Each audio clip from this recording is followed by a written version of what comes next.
On September 8, 2025, a worker at a Hollywood Hills tow yard noticed a terrible smell coming from an impounded Tesla. The car belonged to a 20-year-old music star with millions of fans. When police opened the front trunk, they found a black bag. Inside that bag were the remains of a 14-year-old girl who had been missing for over a year. And while the internet screamed for answers, the artist continued his world tour. At one point, he even brought a child-sized coffin on stage as a prop. For 7 agonizing months, the community watched and waited. They investigated the case themselves. They uncovered matching tattoos. They dug up chilling Discord messages. They even found a music video that seemed to show exactly what happened. This is the story of Celeste Rivas Hernandez. It is the story of the online community that refused to let her be forgotten. And it is the story of the arrest that finally broke the internet just 24 hours ago. To understand how a 14-year-old girl ended up in the trunk of a celebrity's car, we have to look at 2 completely different worlds. 2 worlds that somehow collided. The first world is Lake Elsinore, California, a quiet city about 80 miles southeast of Hollywood. This is where Celeste Abigail Rivas Hernandez grew up. Her parents were immigrants from El Salvador who worked hard to provide for their family. But behind closed doors, things were reportedly complicated. According to her ex-boyfriend, Celeste would often say that she did not like being at home. She felt misunderstood. She was vulnerable. And like many teenagers looking for an escape, she found it online. By the time she was 13, she started running away. The Riverside County Sheriff's Office records paint a troubling picture. First, she was reported missing on Valentine's Day. She returned a few days later. Then, she vanished again on March 19th. Again, she came back. But on April 5th, 2024, she walked out the door for the 3rd time. And this time, she did not come back. Her family scoured surveillance footage. They begged neighbors for help. They sat through multiple meetings with police.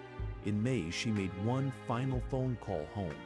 After that, complete silence. While her family was searching the physical streets of Lake Elsinore, Celeste was allegedly spending her time in the digital world, specifically in the official Discord server of a rising music star named David Anthony Burke. You probably know him as D4vd.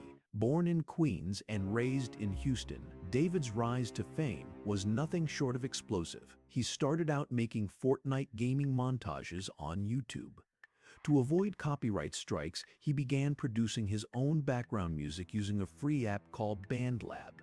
In July 2022, he released a song called Romantic Homicide. It went massively viral on TikTok.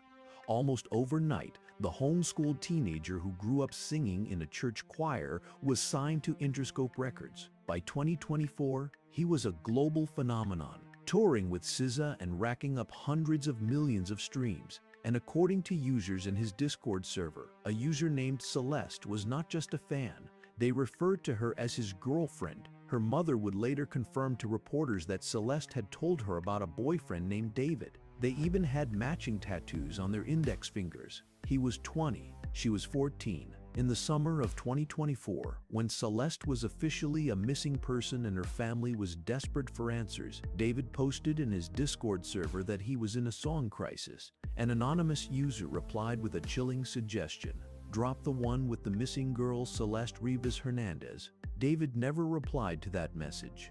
Fast forward a full year. It is now late 2025. An upscale, quiet neighborhood in the Hollywood Hills. A white 2023 Tesla Model Y is parked on Bluebird Avenue. It sits there for weeks gathering dust. Residents start complaining to the city in early August. On September 3rd, the car finally gets a parking ticket. 2 days later, it is towed away to an impound lot. 3 days after that, at the tow yard, the smell becomes impossible to ignore. The LAPD is called to investigate. They open the front trunk and find a black bag covered in insects. When detectives unzip it, they find a decomposed head and torso. Underneath it is a second bag containing the rest of the remains. Because of the severe summer heat inside the metal trunk, the remains were in a state of advanced decomposition. Police believe she had been in there for weeks, maybe even months. But on September 16th, the medical examiner made the official identification using dental records and tattoos. It was Celeste. She was found just one day after what would have been her 15th birthday. And where was David while police were opening the trunk of his car? He was on his Withered World tour. He performed in Minneapolis the very next day. When the news broke that a body was found in D4vd's car, the internet exploded. Reddit communities immediately began connecting the dots. They found the Discord messages. They found the matching tattoos. But then, they found something that made everyone's blood run cold. On February 7th, 2025, David released a music video for his song One More Dance. The video featured a highly disturbing scene. It depicted David placing a severely harmed individual into the trunk of a car. He released this video while Celeste's actual remains were likely already sitting in the trunk of his real car. And it gets worse. During his Withered tour, a tour themed around death and remembrance, David brought props on stage: a wreath, a notepad for fans to write letters to the deceased, and a child-sized coffin. He was performing with a coffin while a 14-year-old girl was decomposing in his impounded vehicle.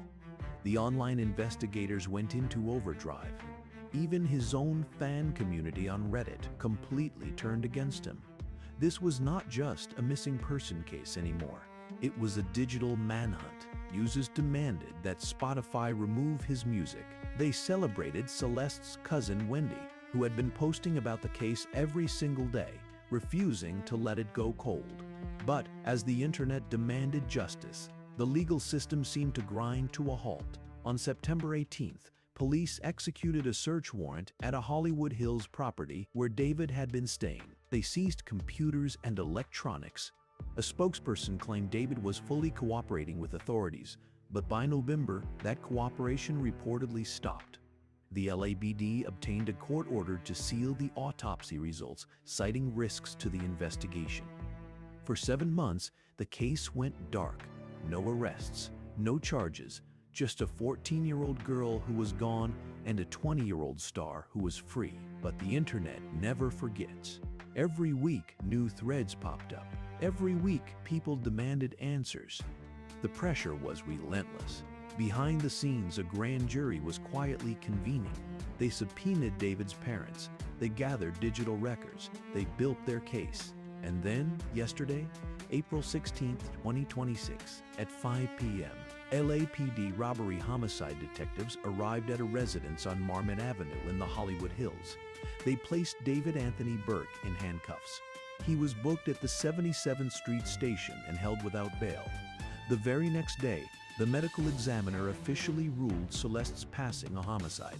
David's legal team immediately released a statement claiming that the actual evidence in this case will show that David Burke did not take the life of Celeste Rivas Hernandez, and he was not the cause of her passing. He has only been detained under suspicion. Rumors are already swirling that David created a private Discord server just months ago, claiming innocence to his remaining fans and blaming his manager for the entire situation. The police have confirmed they are investigating a mysterious trip David took to Santa Barbara in the spring of 2025, and they believe multiple people may have been involved in hiding what happened to Celeste. The investigation is far from over. In Part 2, we will dive deep into the evidence the LAPD seized from the Hollywood Hills mansion, the mysterious Santa Barbara trip, and what the grand jury unsealed. But for now, the arrest marks the end of an agonizing wait for a family who lost their daughter, and for an online community that refused to let her story be buried in the trunk of an abandoned car. If you want to follow the trial and see how this case unfolds, make sure to subscribe. We will be tracking every update in Part 2. Until next time, keep your eyes open.